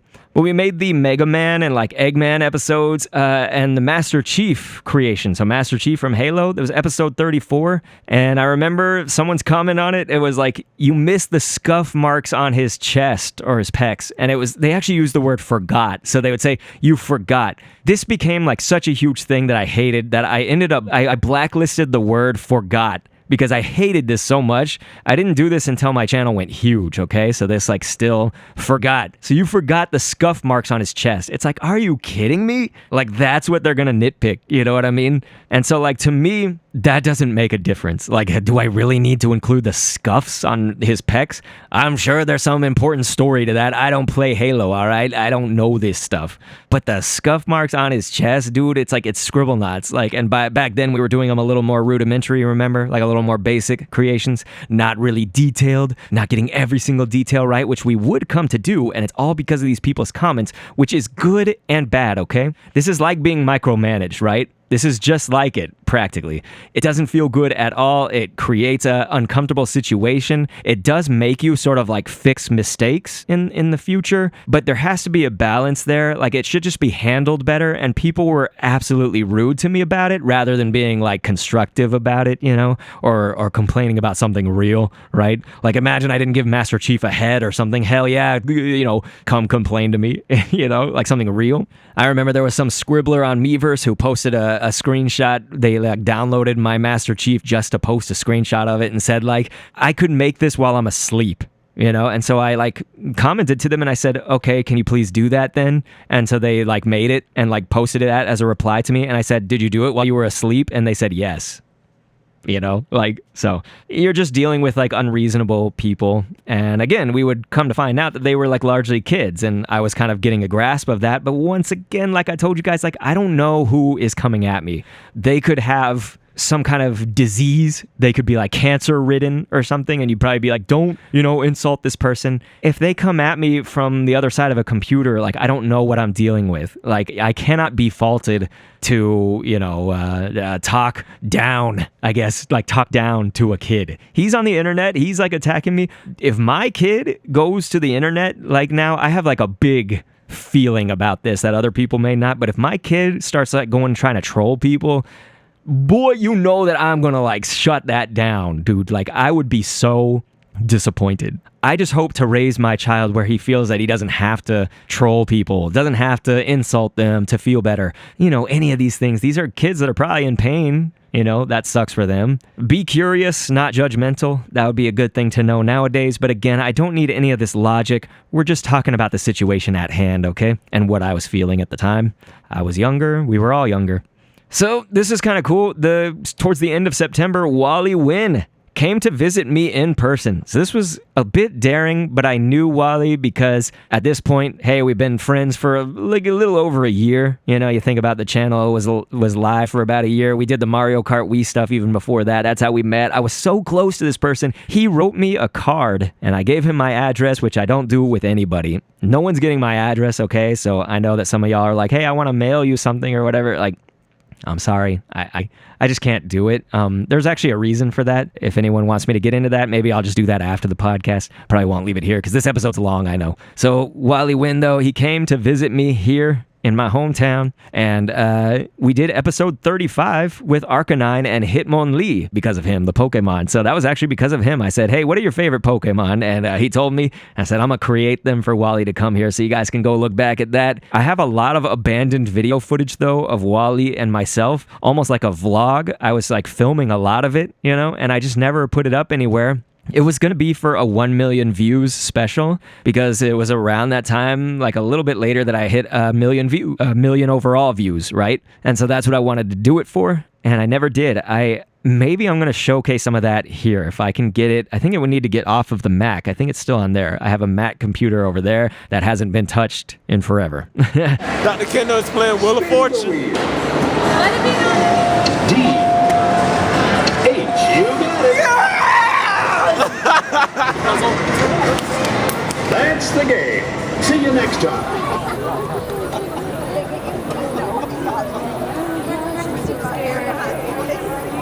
Earlier, I put my hands on all this, and now my fingers all nasty. I got bird crap on my fingers. And Wally's in there laughing at me. Just seeing these bats, we've got like colonies of bats flying out from under the bridge, and we went under there. This girl over to the side chick, this bat pooped on her head, and she was just, and she's all like, like, she waited like this for like 10 minutes. She's just like, because she was pissed off, like, you know, like it genuinely pissed her off. It's just like, dude, you can't control these bats, you know. Yeah, poop, he was like, you know, the tour guide, he was like, you know, it ain't not that bad, don't worry about it. Yeah. She was like, don't worry about it. Yeah, he's like, it ain't a big deal. It's not a big deal. I just got shitted on. And the bat was like, eat my shit. Eat. Like, off the hell. That was great. They couldn't really replicate that with an actual child actor, so they had to make the character older. Yeah.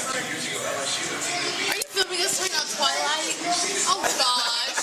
Chocolate? No! But anyway, Scribblenauts Unmasked, actually, the next sequel, came out in September 24th, 2013. That was the release. And so I had this little GameStop story on there. If you guys remember that episode of the Hero Creator, it's like the object editor, but it's that game's version of it, right? And so I told this story in that video, and I walked into a GameStop and they said, are you here for FIFA? Like, I guess there was a FIFA game that day. I didn't play FIFA. I kind of still don't. I have since, but I still don't. And I got this game on my lunch break. You know, they said, are you here for FIFA? I said, no. And they were so happy about that for some reason. They were just like, yes. And then I said, I'm actually here for Scribblenauts Unmasked. And they just, she lifted up her hand for a high five. You know, that's what she wanted after that. She just goes, yes, you know, high five about that. And so I told them actually at GameStop that I do a YouTube channel. And even in that video, you can hear me with the quotes, you know, like shout out to Megan from GameStop. So here, you just got shouted out on the podcast all this time later. Megan back in the days was probably like, he's just some scrub. He does like a YouTube channel. I think she was happy for me. I'm just kidding. But like the YouTube channel wasn't like, you know, 200,000 subscribers like it is now. But back then it was not. So hey, Megan, you're hitting the big time again. She probably don't even work for GameStop anymore. I don't know. But 58K views to this day is that particular video. So she's been shouted out 58,000 times. But I thought that I was actually going to use Unmasked instead of Scribblenauts Unlimited going forward. But no, I did not. There's some good reasons for it. It's kind of buggy. It's not the better system in my opinion, you guys. We could talk more about that for anybody who wants to in the comments. But anyway, I did actually remix our Spectacle song. So Spectacle was starting to get more well known around the channel too. Like I said, music was a big part of the channel, right? And every single video game that I cover on the channel has had like an outro song that matches with it in some way, or like just kind of goes well with it, that I had created before, like long before. You know, I didn't make the songs just for the purposes of using as an outro in my YouTube. You know, these were songs from like 2009, 2008, before then, So we did remix Spectacle though, and a lot of people were starting to come find Spectacle, but no one ever mentioned the fact that I remixed it, and I did it to sound sort of like Unmasked superhero style, like it had all these trumpets and stuff. It was very like superhero, like kind of Superman-y, Captain America-y. So I will catch you on the next vid, and thanks for viewing.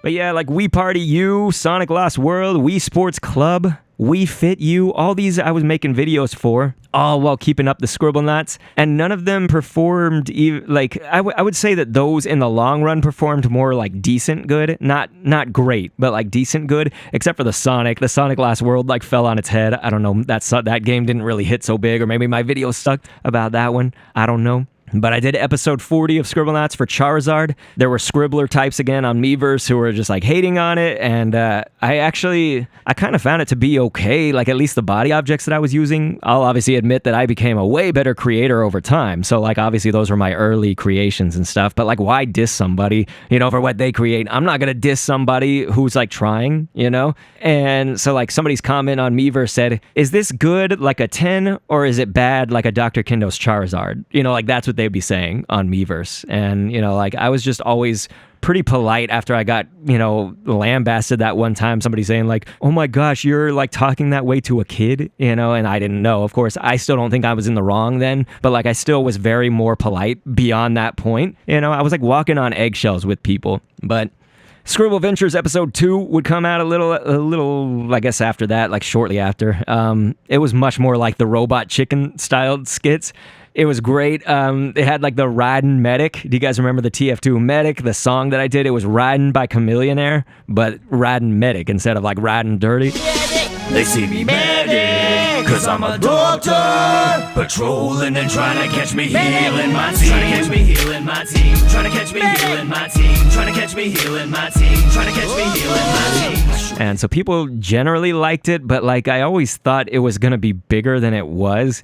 I don't know, like people, there were some at least comments to it, so that's mainly what I wanted, was someone to just acknowledge it, like wow, that was funny, wow, that was great, like whatever. And there were some inside jokes on it too, like Gopher, like a lot of people didn't know about Gopher, and I tried to shovel him on in there, Gopher. And so Gopher was in there. There was also the inside joke of my dog, Apple, and he would just eat everything. So we had a scene in Scribble Ventures episode 2 where he was just going around eating everything and saying nope to it all. Like he would just be like, nope. And he would eat like the Mario Party dice before they could like spin it, above their heads. He would eat things, from people. And so somebody wrote, I wanted to take an axe to that dog's head, or that dog's effing head, or something like that, like about Apple and the Scribblenauts skit. And I was like, geez, like, God, this person like responded so harshly. And I was like, I think I just said something like, wow, a little extreme there. I think I said like, that doesn't seem very nice. And then the person justified it by saying, well, that dog wasn't very nice for eating Mario's dice block. So like people are complaining about this type of stuff. Like I almost now at this point don't know if that's like trolly or not. Like, is that for real? Like, is that an actual complaint? Like the person seemed legitimately pissed that like I had a skit of my dog Apple, whom none of them know, like, and he's funny. He did eat everything. I explained that in the last podcast actually. But yeah, Scribblenauts episodes were chugging along. Red Angry Bird, you guys remember that? Silver the Hedgehog, many views, you guys. But also it was clear the videos that like they took a lot of work and time associated with them for this. Around that same time, I also did the Super Mario 3D World videos. That was like November of 2013, so we're kind of fast forwarding ahead a little bit. And I was like asking Steph if she didn't mind just kind of drawing me, like, because she was pretty good at drawing and stuff. And like I would use it in the thumbnails. So if you see some of the thumbnails back then, it had like some of Steph's drawings of me. It was like the only thing I didn't do on the channel was that. I'm just telling you, this was everything that went into it. And then I would like theme Scribblenauts creations around the games that we were playing. So if we did Super Mario 3D World, for example, I made the cat characters, and I actually had my wife in that episode along with CK, the Crimson Knight. And it's funny because you can hear at the end of that episode, I don't know who remembers this if you've seen it, but I was like trying to get a rise out of my wife. I was like, what do you think? Cat characters. right? Cool, huh? And then you could just hear her kind of like sigh, and then she goes, I feel really fat right now, like, or something like that. And you could just hear me go, okay. You know, like I was just kind of like awkward, like, okay. Like, you know, oops. Like, we had just eaten before we went out. Like, we went out to a restaurant there because CK was in town, like, before that video. And so she was tired, and I was like trying to get her to like engage with the content more, but she was just like kind of feeling, in her words, really fat. She's not, you guys. But anyway, I just find that funny. I hope that you guys do too. I might put that clip up in the post-production. So, but what were your feelings about it? It was fun. So this is... I feel really fat right now. We just ate at a Chinese buffet, and so You gotta tell it's a them little about bit this. hard for me to muster the usual emotion because I just feel really stuffed. So all the while that this is going on, there's a little bit more pain. I'm trying to support my sister and my dad.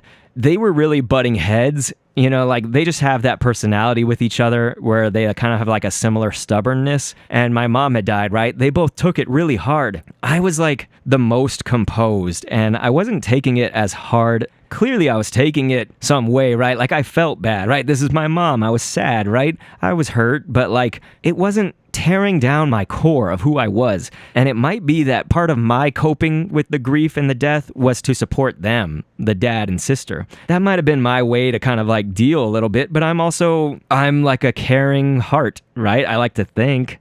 I even still to this day struggle to say like I'm nice or something. Like, I don't want to sound like a bragger or like sound like I have a hard time complimenting myself. So like, it's hard for me to say I'm nice, but I try to be nice. Okay. I try to be supportive and help people to a certain extent, obviously, but like, they were just butting heads, and then they would attack me. If I would like try to get my dad to see things from my sister's perspective or vice versa, they would attack me then. Like, they would like get really snippy and rude with me. And like, so I'm feeling scared about money. I'm feeling stressed, and I'm feeling the pain from them, and I'm trying to just help them and be there for them. And so all the while, that lump in my throat that I was talking about working at that job, it was like a real physical issue that was really significant. Like, this is so serious, and to this day still bothers me. Like, I still have this globus, that's what they call it, but this globus feeling. You guys would not believe, I was doing vocal warm-ups before this podcast. Like, when I have a really stressful time, it makes my voice sound constricted and higher pitched, a little bit more whiny, a little bit more nasally, and I hate that. I'm like an audio person. My voice was bringing in money, remember? Like, I often tell people I make about $8,000 to $10,000 on just my voice, like, in a year. This is really significant. Like, it's just, I would later, many, many years, like, oh my gosh, it was so many years later did I find out that this is really tied to like my mental. It is somewhat tied to my health, right? Like, I eat poorly, I sit poorly and all that. But like, I was in these horrible, traumatic, situations, the work thing, this YouTube thing where people are tearing me apart for really no reason, like stupid reasons. You show yourself 100%, you give people your heart, and they just stomp on it. They stomp on it so hard. And like, it's really brutal. You know what I mean? Like, I was prepared for some of this because like, I made rap music in high school. You don't think that got people tearing me down? Like, this, I'm obviously white. Like, I mean, I'm Jewish and white, but like, they like tear me down, like viciously. And they probably, I guess, should have, because my music sucked back then when I first started. But like, my channel was starting to do good and it was starting to get success. And that's when they tear me down, right? Is like when you have success. But anyway, episodes like Yoda, we were creating Naruto, Ichigo, the Lavender Town Pokemon episode. You guys remember that? Like, Epic Mickey. Epic Mickey was the last 2013 creation, December 29th, so you can tell we're going to start wrapping this up here. But all these creations, like nowadays, above 20k views, 40k views, 50k in most cases now, all those that I just mentioned. Lavender Town, I think more than that. We were still creating as one object, and sometimes we would have no mouths, and so we wanted it to look like the Scribblenauts characters in-game, and we didn't have the stamp space, and so people would complain, like Epic Mickey doesn't have a mouth, or, Naruto, like I didn't put the mouth there. Nowadays I would. Things have changed, of course, right? But anyway, it was just complaints a lot.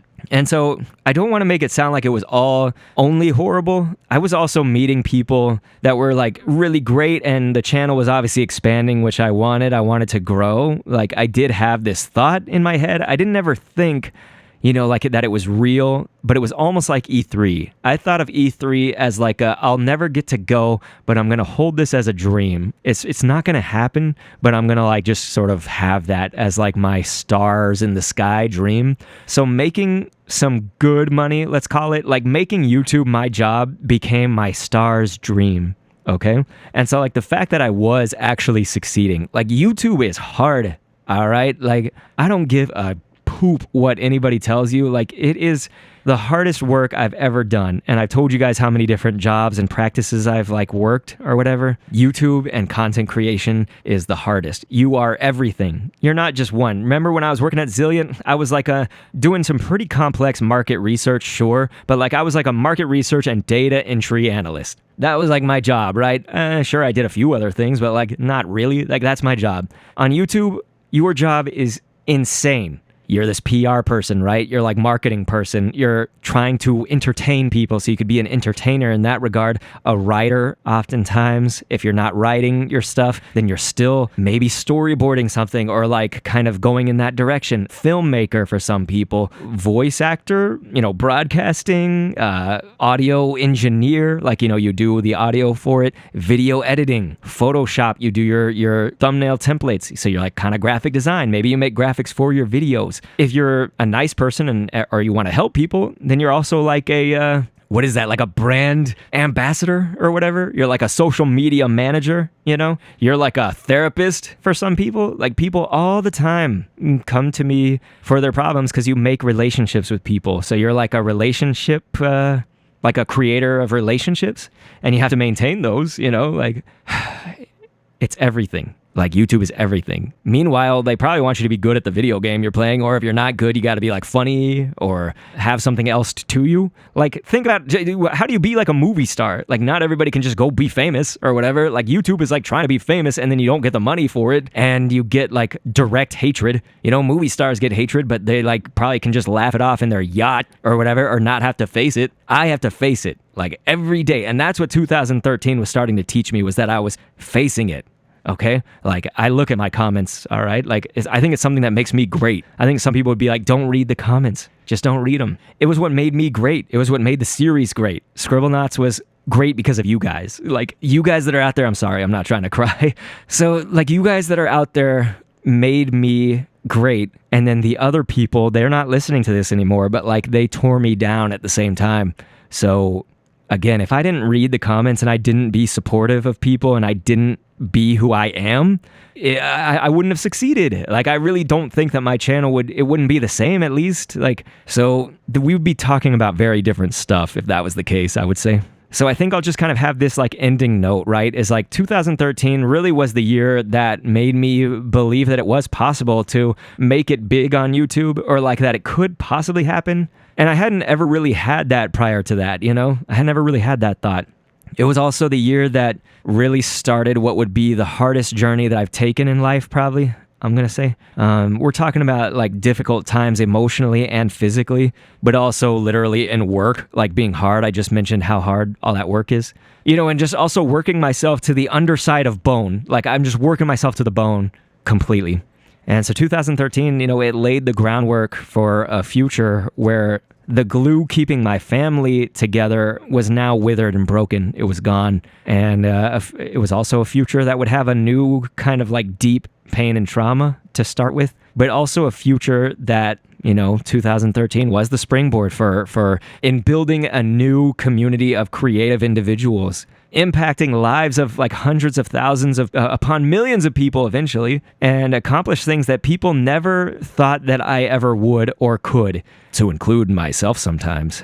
But you saw what those Miiverse people were saying. You saw what those viewers were saying. People have been underestimating me a lot in my life. Like when I wanted to do rap and whatnot, underestimate me, tear me down. When I spike my hair, like underestimate, tear down.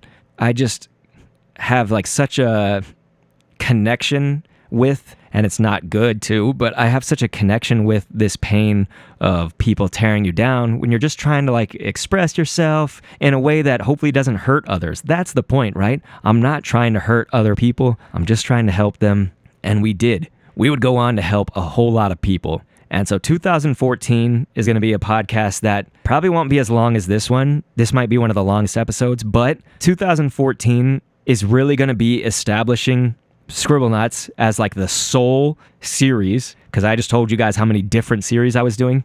Scribblenauts would largely transition to the sole series, as well as we would hit our first video that did about 1 million views in like a week. Like our first, what you could say is real viral, because we stumbled upon Five Nights at Freddy's. For those who don't know the story, you got to stick around for podcast episode 3. That's going to be 2014. But for those who do know the story, stick around for the podcast episode 3, 2014, because you're going to hear that entire story of what happened behind that. And that gets crazy. The stuff with Zillion only gets more crazy. I love you so much out there. I thank you. I really hope that I'm helping you. I hope that we're doing something good still. Times are very different. I'm going to go ahead and sign off, but if you're on the live stream, please stick around for me to talk to you guys in the chat. If you're watching this as a produced video, I just have to say, thanks for listening. Bring 'em on down, bring 'em on down. The speakers up and turn 'em up and bring 'em on down. Bring 'em on down, bring 'em on down. The speakers up and turn 'em up and bring 'em on down.